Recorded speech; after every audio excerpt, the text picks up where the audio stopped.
There are some new details this morning about an agreement between the Vancouver and Kamloops arms of the Catholic Church and the Kamloops to Secwépemc First Nation. And these are details in an agreement that acknowledges the church's role in the harms caused by residential schools. Linda Ward has the details on what is in this document. Yeah, so this is being called a sacred covenant. It was actually signed on Easter Sunday, so back in March, but we're just getting the documents now.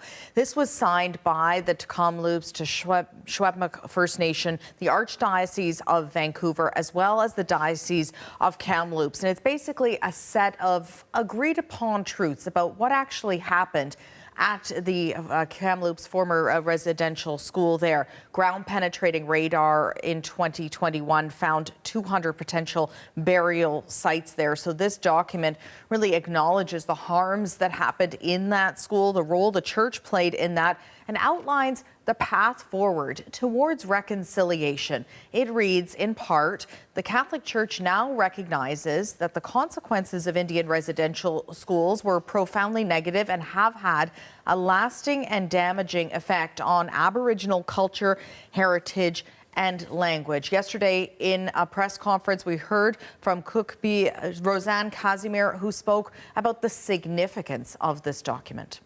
I am pleased to know that the signing of this sacred covenant is a step in that right direction. I went there representing our people with the hope of building meaningful steps towards reconciliation, but also seeking justice. So this has been a very dark chapter, and it is a crucial time in history, and that we all need to rebuild our relationships at every level and walk this journey together. Walk the journey together. We've heard that often in moments of healing and reconciliation along this process. This particular written document, the covenant, as you say, what does it mean for the overall healing process? Well, it really means that the church is sort of promising to be a part of that healing, an active part of that healing. So it makes a number of commitments here to helping to memorialize and honor the lives that were lost through doing things like, you know, giving them access to church archives and historians to work with the First Nation on figuring out just who these children were and specifically how they died. Scientific experts as well, technology if that is needed, and also providing mental health support for families. We heard from the Archbishop yesterday on this as well.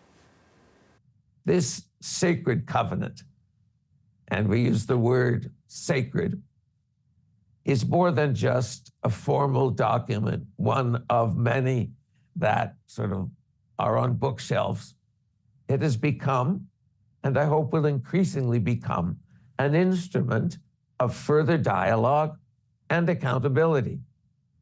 In that sense, it's not a finished document. It's a living, dynamic statement of moving to the future in hope. Both the Archbishop and the First Nation here say that they hope that this document can actually become more like a template for other dioceses and other First Nations to use when they're sort of crafting their sacred covenants or equivalent going forward towards that path to reconciliation. Thank you for all of that this morning. Linda Ward here in studio with me.